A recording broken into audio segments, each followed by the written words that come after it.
Kemenkes tahun 2015, serta yang terbaru itu sudah banyak, sudah saya sharekan, serta keputusan IFI tahun 2001 sudah lama dan itu masih kita gunakan dalam tata laksana bagaimana praktek fisioterapi. Oke, kita berbicara tentang definisi fisioterapis terlebih dahulu. Ya, Eh, di dalam undang-undang disebutkan bahwa fisioterapis itu adalah seseorang yang telah menyelesaikan pendidikan dengan kurikulum fisioterapi.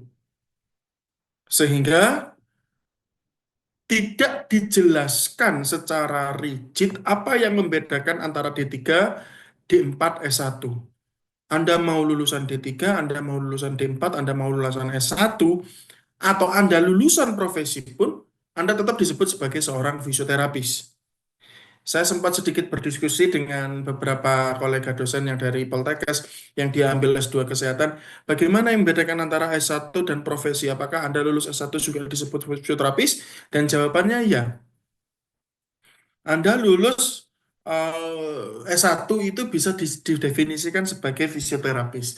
Tapi begini, apakah setiap orang yang nyupir itu pasti punya SIM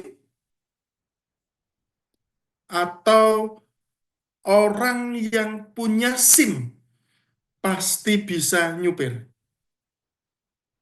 Nah, logika ini yang kita kita gunakan ya dalam mendefinisikan fisioterapis karena di undang-undang Anda mau D3, D4, S1 atau profesi tetap ya nggak berbicara kewenangan. Nanti akan sedikit saya ceritakan bagaimana kewenangannya.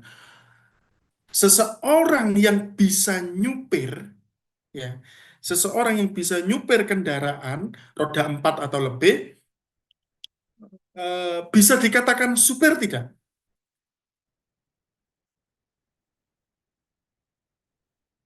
Seseorang yang menyupir kendaraan mau tidak punya atau tidak punya SIM bisa dikatakan supir tidak? Orang yang punya kemampuan menyupir. Iya, orang yang punya kemampuan menyupir itu bisa dikatakan supir. Tapi dalam legalitas hukum, apakah dia dibolehkan membawa kendaraan tanpa membawa SIM? Nah, legalitas seorang fisioterapis ditunjukkan ketika Anda memiliki yang namanya surat tanda registrasi atau STR.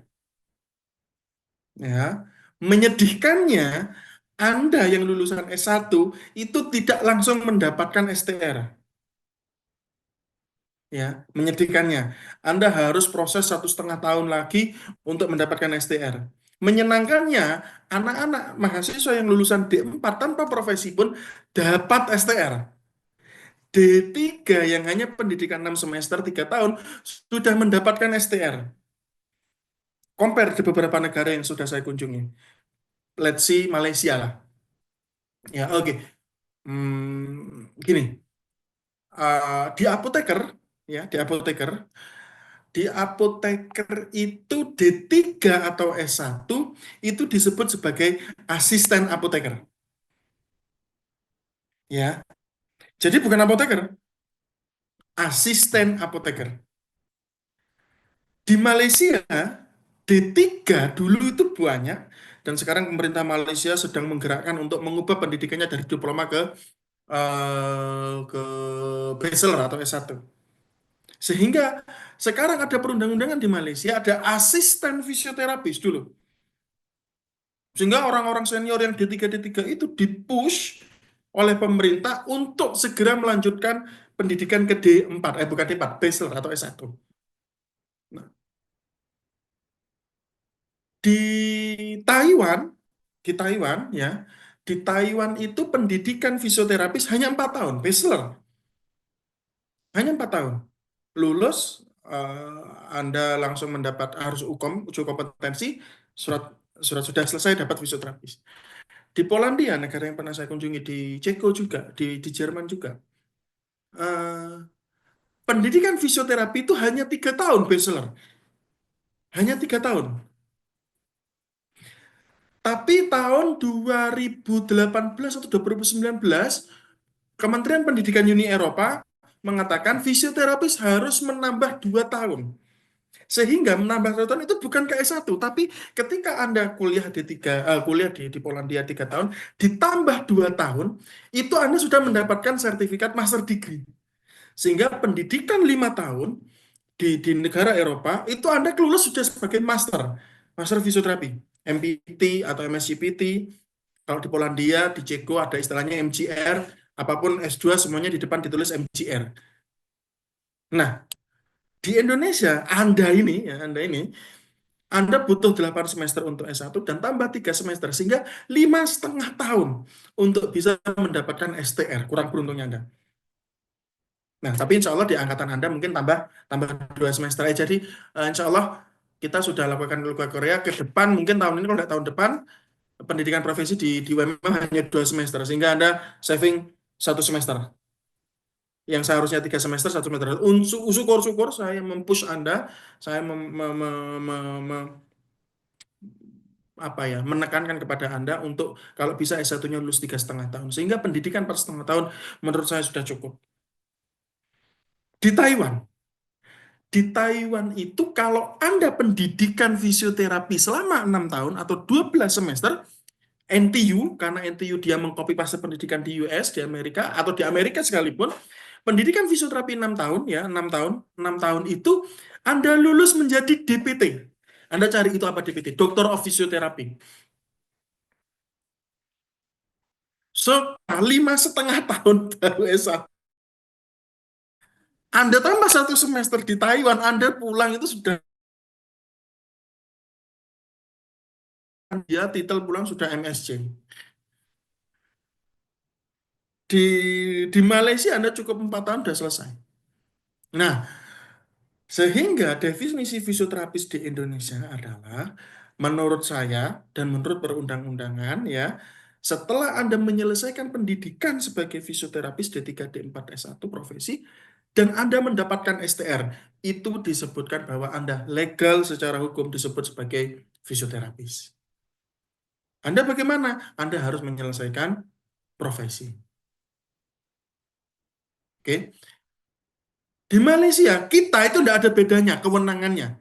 Anda satu rumah sakit, ada yang lulusan D3, ada yang lulusan D4, Anda lulusan S1, dan mungkin ada yang lulusan S2 Master Fisioterapi di UMS katakanlah, atau lulusan Malaysia. Satu ruangan, semua kewenangannya sama. Sehingga tulisan saya bahwa fisioterapis terampil, fisioterapi ahli, saya sedikit membrainwash Anda atau sedikit mengompori Anda, itu bullshit sebetulnya. Tidak ada. Ketika di rumah sakit tidak ada perbedaan kewenangan. Mau Anda sudah kuliah 5,5 tahun, kalau Anda lulus S1 4,5 tahun, berarti Anda untuk mendapatkan fisioterapi 6 tahun Anda. Wah, kesuwen, Anda lulus masuk 18, lulus usia 24. Ya, saya tuh usia 22 sudah bekerja karena saya D4 dulu. Nah, di Malaysia, antara D3 dan S1, kurikulumnya berbeda. Salah satu contohnya, ya kenapa saya tahu, karena provider yang pernah sering kita undang ke UMM, beliau ketua IV Malaysia 2 periode, beliau menyampaikan, jadi kalau D3 itu tidak ada mata kuliah tentang eh, ini manipulasi pada spine atau terapi latihan pada spine. Di kita semua dikasih. D3 dikasih, D4 dikasih, S1 semua dikasih. Dan di Malaysia ketika ada kasus spine, itu harus diberikan kepada yang bachelor. Nah, sehingga jelas bagaimana membedakan, karena saat ini Malaysia sudah menggodok perundang-undangannya bahwa dipush untuk kembali ke, kenapa masih ada D3. Banyak faktor yang setiap saya sebutkan di media ini gitu. Salah satunya karena pendidikan swasta dan sebagainya. Pemerintah sebetulnya sudah support, tapi banyak-banyak faktor penghambat yang akhirnya D3 tetap ada meskipun itu di pemerintah, di kampus-kampus negeri gitu ya. Itu bagaimana sekarang berbicara tentang definisi fisioterapis.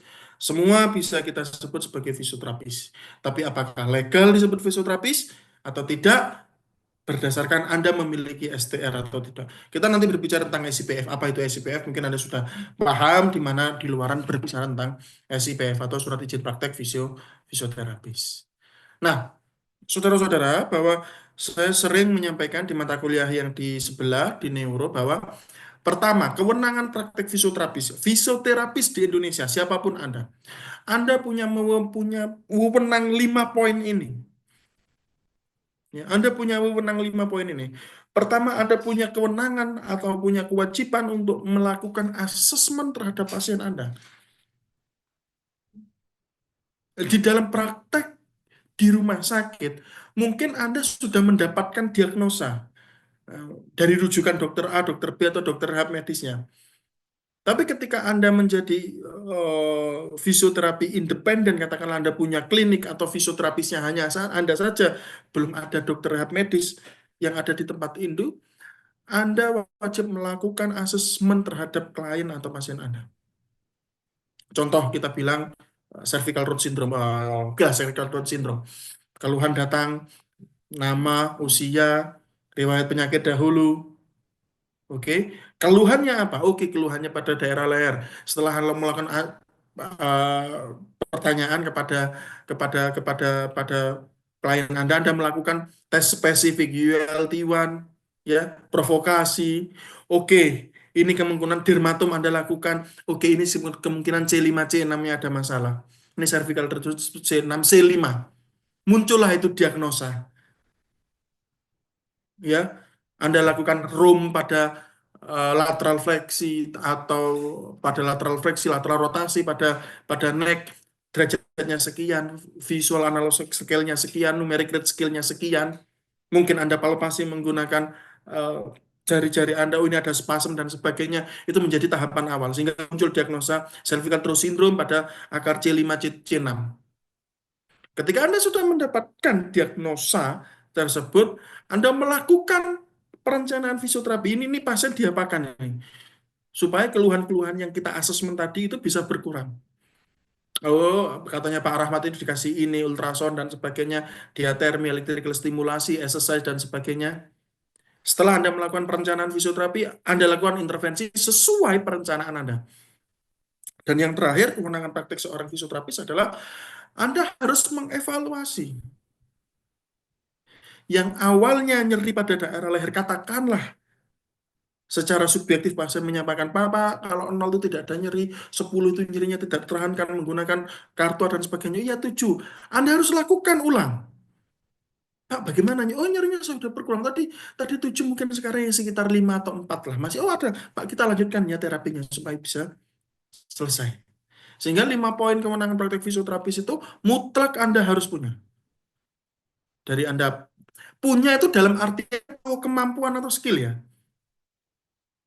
Anda punya kemampuan untuk melakukan asesmen, Anda punya kemampuan untuk melakukan diagnosa, perencanaan, intervensi, hingga Anda memiliki kemampuan untuk bisa melakukan evaluasi terhadap intervensi yang Anda lakukan kepada klien Anda.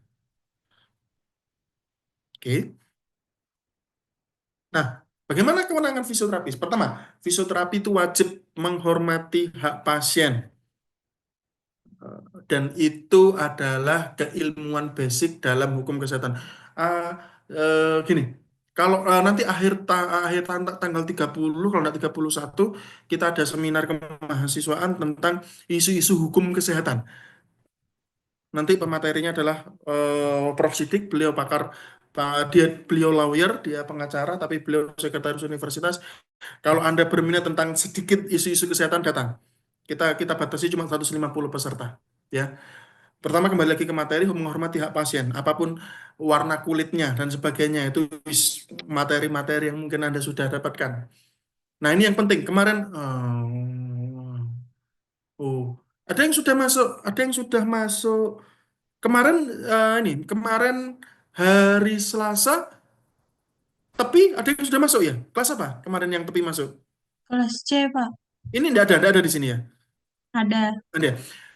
Perhatikan poin kedua, merujuk kembali pasien jika belum selesai. Saya menceritakan apa? Kasus pada usia anak yang saya pegang 5 tahun, fraktur humeri, ya, ada drop hand, sampai pertemuan 11 akhirnya apa yang terjadi? Kontraktur.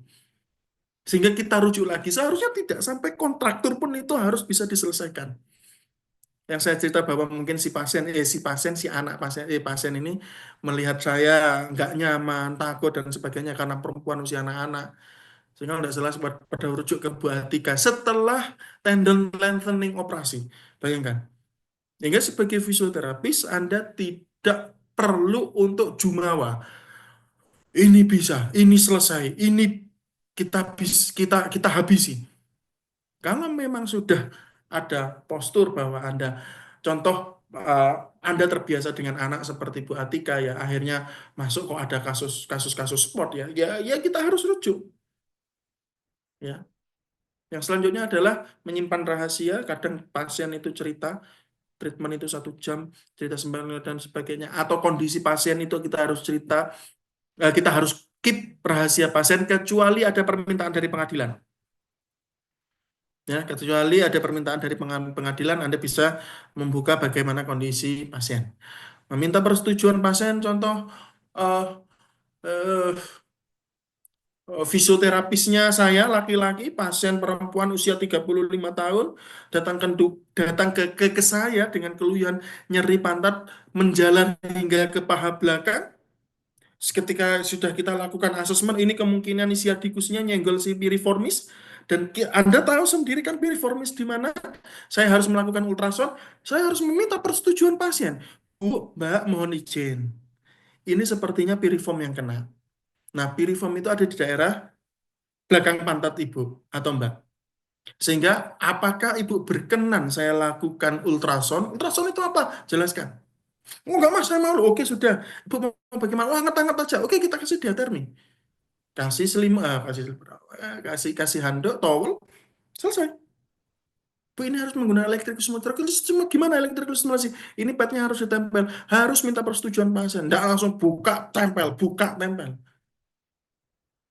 Oke, memberikan ruang lingkup bagaimana kasusnya, bagaimana prosesnya dan sebagainya. Dan yang terakhir yang disebut adalah melakukan pencatatan dengan baik. Apa yang Anda lakukan tulis, apa yang Anda tulis Anda lakukan.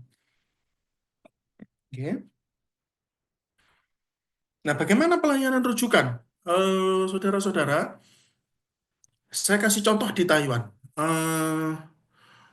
Sama sebetulnya di Indonesia, tapi yang membedakan adalah proses eh, health insurance-nya atau asuransi kesehatannya. Anda sebagai fisioterapis, katakanlah di Taiwan, itu punya hak untuk membuka praktek klinik di luar rumah sakit sebagai pribadi fisioterapis. Tapi BPJS Taiwan itu tidak mengcover ke klinik Anda. Oke. Tapi ketika klinik itu ada dokter penanggung jawab, entah itu ortoped, entah itu rehab, entah itu neuro, bahwa klinik tersebut akan di-cover oleh health insurance oleh pemerintahan Taiwan. Berbeda di Indonesia, kita punya kewenangan untuk praktek. Siapapun yang praktek di klinik ataupun sendiri atau dengan dokter, kita tidak di eh, kita tidak di support oleh BPJS kita. Sehingga apa yang terjadi? Rumah sakit menumpuk. RSUMM fisioterapis cuma 5, pasien sehari 200, 150, 100, bisa bayangkan kreditnya. Kalau bisa BPJS dalam hal ini bisa memberikan fasilitas ke klinik-klinik yang ada di sekitar rumah sakit atau di kota tersebut atau di puskesmas atau di klinik Pratama difasilitasi sehingga tumpukan-tumpukan pasien yang seharusnya tidak terjadi itu bisa terdistribusi ke klinik-klinik Anda. Oke. Eh, Sebagai fisioterapis Anda klinik itu tidak perlu mendapatkan rujukan. Sehingga pasien datang ke Anda pun langsung bisa. Tidak perlu harus menemui dokter dulu, lalu dokter merujuk ke kita. Enggak. Kita mandiri. Oke. Nah, ini PP36 tentang eh, ada pertanyaan. Kalau ada pertanyaan silakan langsung ditanyakan saja ya. Eh, ini cukup lama dan masih kita gunakan peraturan-peraturan pemerintah tahun nomor 32 tahun 96. Nah, ini standar praktek fisioterapi. Ada input, proses, output, dan outcome. Input itu bagaimana pasiennya, bagaimana fisioterapisnya, peralatan yang kita gunakan, metode teknik yang kita lakukan, kode etik sebagai fisioterapi, SOP dalam pasien datang dan sebagainya, serta fasilitas dan lain-lain yang ada di ruang klinik Anda. Proses itu ada 5 kaidah tadi itu dari asesmen, diagnos, planning, intervensi, sampai evaluasi. Output bagaimana pasien juga selesai permasalahannya. Outcome-nya kepuasan pasien, fisioterapisnya, manajemen juga bagus, stakeholder juga senang dengan apa yang menjadi pelayanan fisioterapis yang prima bahasanya. Nah, ini sertifikasi registrasi lisensi fisioterapi. Baik, ketika nanti Anda sudah punya STR, STR itu yang mengeluarkan adalah kementerian, ya. Anda STR, SIPF itu Anda ajukan di mana kota Anda akan melakukan klinik. Kalau di rumah sakit nggak perlu SIPF, ya. Kalau di rumah sakit nggak perlu SIPF. Tapi kalau Anda buka praktek perlu SIPF. Oke. Eman kalau Anda tidak punya SPF. Jadi surat izin praktek fisioterapi harus memilih praktek wajib memiliki SPF. Diterbitkan oleh Dinas Kesehatan. Satu SIPF, satu tempat sarana kesehatan. Berbeda dengan dokter, dokter itu SIP-nya itu bisa di tempat 3 yang berbeda. Kalau kita hanya satu. Oke, syarat untuk SP memiliki STR, tempat praktek, rekomendasi organisasi profesi. Ketika Anda kembali ke kabupaten Anda harus minta surat rekomendasi IV yang ada di kabupaten tersebut dan syarat administrasi yang lainnya. Bagaimana penyelenggaraan praktek? Ya, praktek di dalam klinik maksudnya. Ya, atau gini, misalnya Anda kembali ke daerah Anda, belum ada fisioterapisnya, Anda bisa melakukan seperti ini. Tapi kalau Anda kembali ke daerah Anda dan Anda rumah sakitnya juga sudah ada dokter rehab medisnya dan ada rehabilitasi, Anda tidak perlu. Tapi kalau Anda ingin praktek, surat izin praktek harus ada. Pelaksanaan prakteknya harus ada karena Anda harus melaporkan jumlah pasien dan sebagainya kepada Dinas Kesehatan, ya. Pemberian pelayanan, bagaimana memberikan pelayanan? Salah satunya adalah menghormati hak-hak pasien, standar prosedur, persetujuan tindakan yang saya jelaskan, rekam medis, menjaga rahasia, kendali mutu, hak dan kewajiban pasien dan harga besar. Di sini kita akan bahas garis besar kode etik fisioterapi. Pertama adalah menghargai hak martabat setiap individu. Kedua, tidak diskriminatif. Saya sebutkan lagi, mau warnanya kuning, hijau, biru, mau pendukungnya Prabowo, mau pendukungnya Anies Baswedan, mau pendukungnya siapa yang satu, siapa sih Cici? Ya, Ganjar, serang gagas, boyok loro tempel, pokok bayar kan gitu, ya. Profesional, jujur, Anda harus profesional. Eh, Kalau memang kasus ini mudah, sampaikan mudah. Bu, ini soalnya kita selesaikan ya, karena ini seperti. Tapi kalau kasus ini cukup berat, sampaikan berat. Ya, sehingga kita tidak memberikan bunga-bunga pasien kepada klien atau pasien kita. Batasan, nah ini yang saya sebutkan bahwa fisioterapis itu bukan dewa. Ya. Kalau kalau patah tulang bawa ke fisioterapi, salah. Kalau ada fraktur bawa ke UGD. Oh, kalau stroke bawa ke balik pada serangan stroke bawa ke emergency room. Kita tidak punya kompetensi dan kewenangan dalam tindakan kegawat daruratan. Kita murni ke rehabilitasinya. Pasca operasi, preoperasi, masuk kita. Ya, sehingga sangkal putung ya fisioterapi, loro boyok ya fisioterapi, susah jodoh fisioterapi, ya pesugihan ya fisioterapi, repot kita akhirnya nanti. Ya, menghargai hubungan multidisipliner. Sekali lagi, kita ada perawat, kita ada nutrisionis, kita ada farmasis, kita ada dokter, kita ada ortotik prostetik, kalau di dalam rehabilitasi ada speech therapist, ya, ada okupasi terapis, ada psikologi. Kita harus menghormati, menjaga rahasia pasien, standar kompetensi, dan memberikan kontribusi dalam perencanaan pengembangan yang tujuannya adalah meningkatkan derajat kesehatan individu atau masyarakat. Kewajiban fisioterapis, saya sebutkan di poin terakhir, menambah iptek. Ya, gini, Anda ketika sudah lulus profesi dan punya STR, tidak berhenti di sana. Ya, ilmu terus berkembang. Saya setelah D4 selesai, di luar karena gini, kalau dosen kan harus harus sekolah ya S2. Jadi bukan S2 S3-nya, tapi selama saya berkarir sebagai fisioterapis kurang lebih hampir sekitar 17 tahun ini, saya mungkin sudah menghabiskan sekitar 50 atau 60 kalau kita di rata-rata setahun 2 atau 3 kali ya workshop, seminar, short course, entah sebagai peserta, entah sebagai materi itu sudah puluhan. Sehingga tidak berhenti di pendidikan saja. Anda setelah lulus nanti pun saya menyarankan Anda untuk selalu melakukan updating keilmuan apapun itu. Mau online silahkan, di sambil tidur, mau datang oh, hands on dalam artian workshop datang, Anda wajib untuk datang. Anda alokasikan sebagian pendapatan Anda untuk menginvestasikan skill Anda. Itu yang saya lakukan sampai sampai hari ini. Saya melakukan investasi skill, ya.